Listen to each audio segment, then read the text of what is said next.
fish pie or any kind of leftover fish. And then if you want with vegetable, you just have a leftover spinach or beans if you have. But it's up to you. If you wanted to only have fish, then it's okay. If you want it with a bit of vegetable, it's fine. So I'm just using this as it is. Mga leftover natin yan. So first of all, prepare natin lahat. Mga kailangan natin. Ang fish nandito. Saka yung vegetable. Leftover lang yan kasi kailangan mo rin ng cornflour.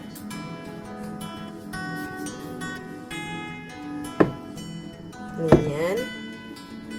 Salt. And garlic powder. If you like to mince the garlic, it's fine. It's up to you. Kung gusto ko kasi medyo madali-dali na ng konti. And also, if you like to put some ginisa mix or any kind of, you know, like Maji Sarap, it's fine. I also put, here you go. If you want to put this ginisa mix or Magi Sarap, if you have. If you don't like it, it's fine. I had also ginger powder and also black pepper black pepper. So that's it. Ano pa ang kailangan natin? So if you want to put some egg as well, it's fine. But I think yung flour na lang natin ang ibabind natin. So yun ang pagkakaano ko. Yun ang i-try natin as an experiment at the same time. Kung mag-bind siya, then it's fine. Pag hindi, okay lang. So, start na tayo. Although, gusto po natin magdagdag ng another ingredients, which is yung onion.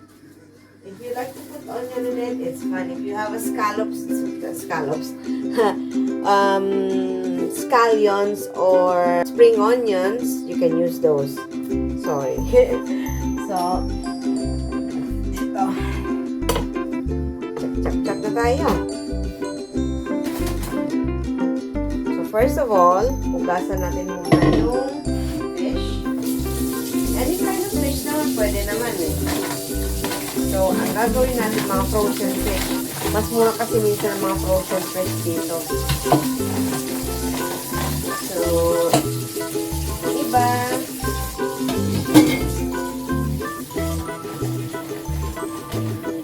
Ayan na lang. Iba naman. Okay lang. Ako minsan kasi, dahil nga dalawa lang kami, I sometimes just use only the ones I need. So, I think that is, okay. Mas softer siya, but dinifrost ko na siya, but it's still not enough. So, just carry on. Mag-mash naman tayo eh. So, first of all, yung mga fish, ito yung mga cubes ng fish. If you want the full fish, pwede rin. Ito kasi yung binili ko sa Iceland. Pwede rin sa mga ice shops, mga ganun, mga Icelands, farm foods, cool, dyan sa may corner shops. So, ito yung mga fish, different kinds of fishes. I think it's sea bass or I don't know, salmon yung isa. Or, mix siya eh. Pwede siyang, ito yung ginagawa nila for minced fish pies. So, ako, gagawin kong fishball. So, chachap ko lang siya. You can buy Asian store. You can buy some fishball, but you have to pay the price. It's a bit expensive. So, why don't you just do it? You know? Nakakatipid ka naman. Same time. Magkano lang naman. Ako, yung binili kong pack is 1 pound yun. So, marami na yun. Ilang na rin yun, ginamit ko. So, ilang weeks na rin na ginagamit, nakastore doon. So, nakakatipid talaga. Pwede ka rin sigurong gumamit ng canned goods. like tuna. Maybe you can, but I haven't tried it yet. At the same time, this is my first time to do a fish bowl made out of frozen fish. So we'll just see what is the outcome. Yung lemon.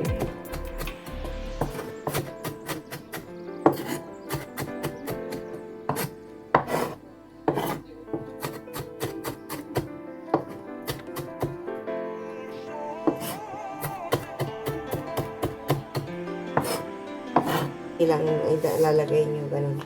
Tulad ko, konti lang nilagay ko. Kasi, in case, magdadagdag tayo ng something like soy sauce kung hindi maalat ng konti.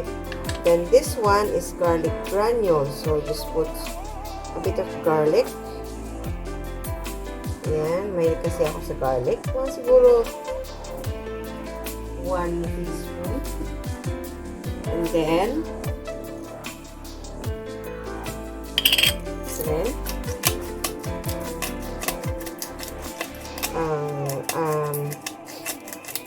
pepper, black pepper.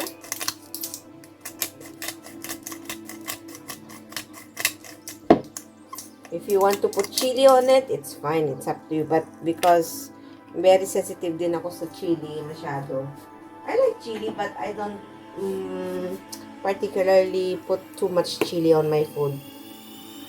And then also, itong ginger, put a bit of like 2 or 1 tablespoon or half a tablespoon.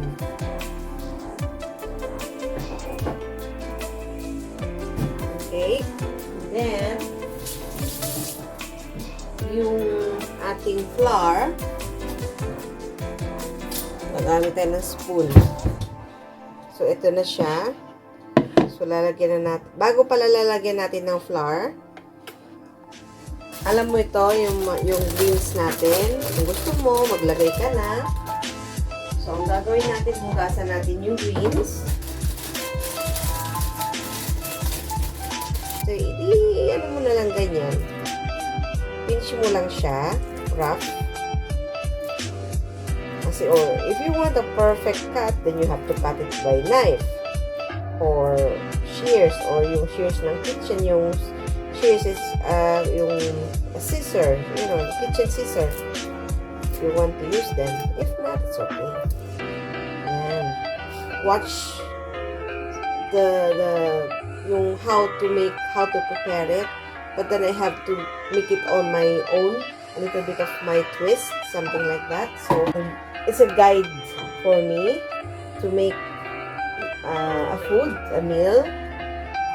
So this is the cornstarch to bind this fish mince.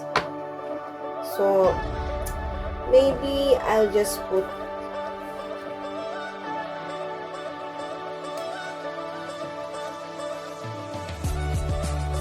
three or 3.5. I'll make it one this time. I'll just mash it.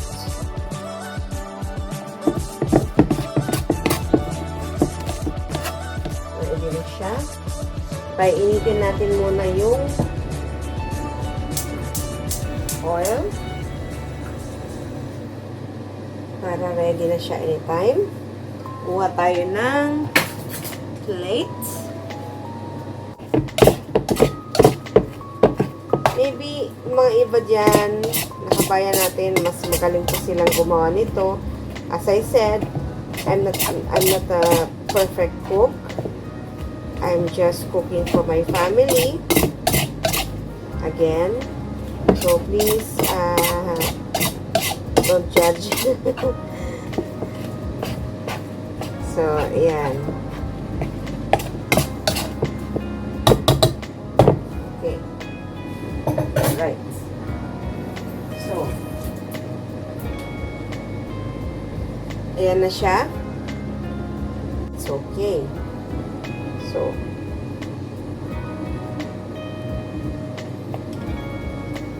ba, that's much better.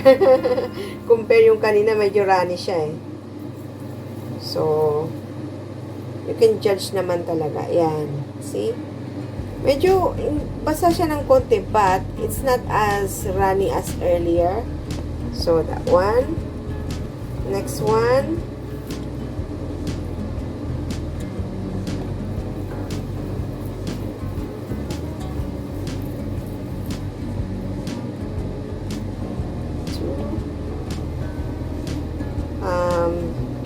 Mga 10 to 15 minutes or less. Mga 10 minutes, ganun. We'll see. Kasi I never used this one before. I never tried to fry like, you know, what I'm doing. So, we'll just see. How is it gonna be? So, ito ngayon. Try natin. So, medyo warm na siya. I think. Try natin. Set aside natin muna.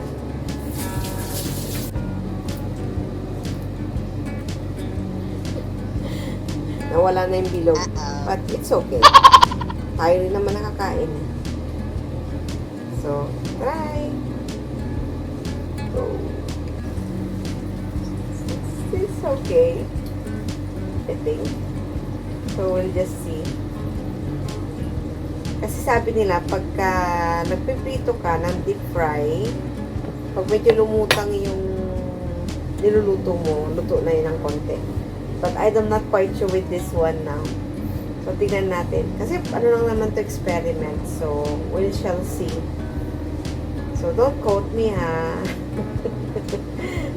Tingnan natin. O, vinaigrette. Nice.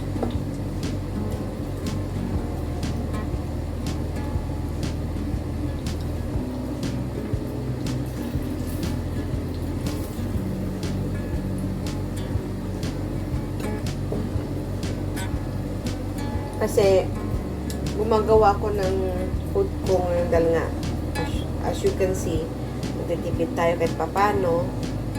Although, siguro minsan nakikita nyo, ay, lumalabas naman siya, ganyan, ganyan, ganyan. Oo, syempre, mahirap naman yung you're just staying at home after work. You're gonna be crazy if you're going to stay at home for a while na matagal na. Di ba, nung nag-lockdown na dito, nakakabaliw na, di ba? So, there's a time that you can also get out if you can. Basta, nasa iyo naman yan kung gagastos ka ng malaki o hindi. So, it's up to you. If you fancy to get out but you don't want to spend too much money, you just go outside, walk somewhere in the streets or sa park, or go with your friend's house, mga ganun. Or, rather than going to work, obviously. But, yun. You can go out for, you know, just to walk, relax, chill out. And then also, if you want to get out and have food, but you don't want to splurge so much money, then you can find some, you know, kung magaling ka mag-search ka na lang ng mga murang food trips ng restaurants. O pwedeng take away. Mga ganun. Kaya katulad nun sa Greg's, gusto mo lang ng mga pies and pies, like that, pies only, you can have it and then just walk in the street while eating, you know, something like that. Ano lang, ways of treating yourself and not splurging too much money. That's sometimes I do. But there's a time, not all the time. So, ayan.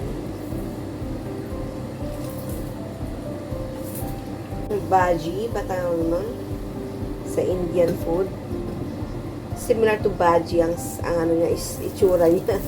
But it is fish.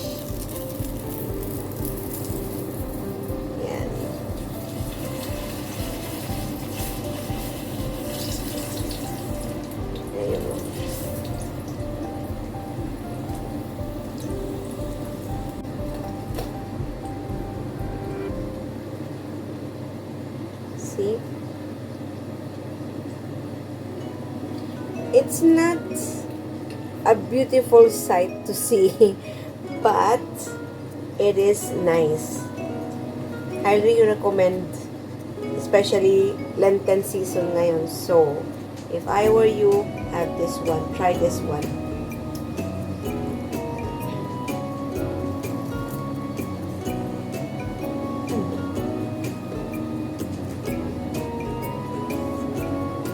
We can also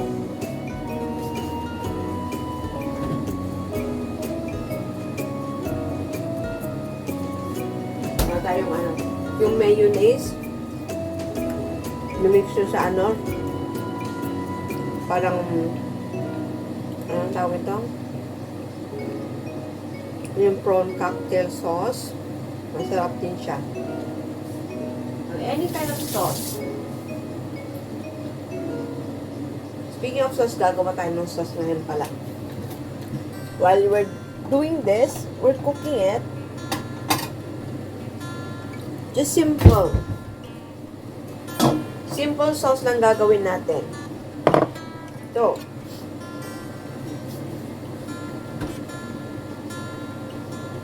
I had already sliced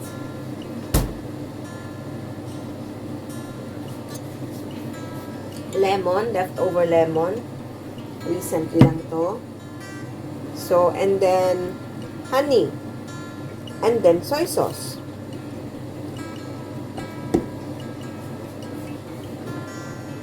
Gusto niyo lagyan ng patis, it's fine. Patis is fish sauce. But I recommend soy sauce. Let's save muna yung ating niluluto. Baka mamay masunog.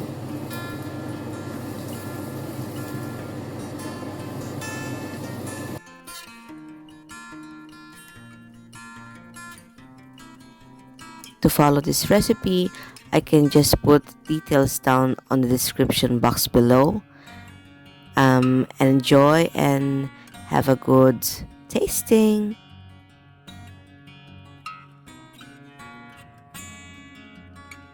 It's very simple and it's good and it's healthy at the same time. For us Catholics, it is good, simple and easy to prepare menu for this Lent season. So, if you like and subscribe this channel, please click notification bell and click like and subscribe. And I shall see you soon. Bye-bye. Have some food. Tikman na natin.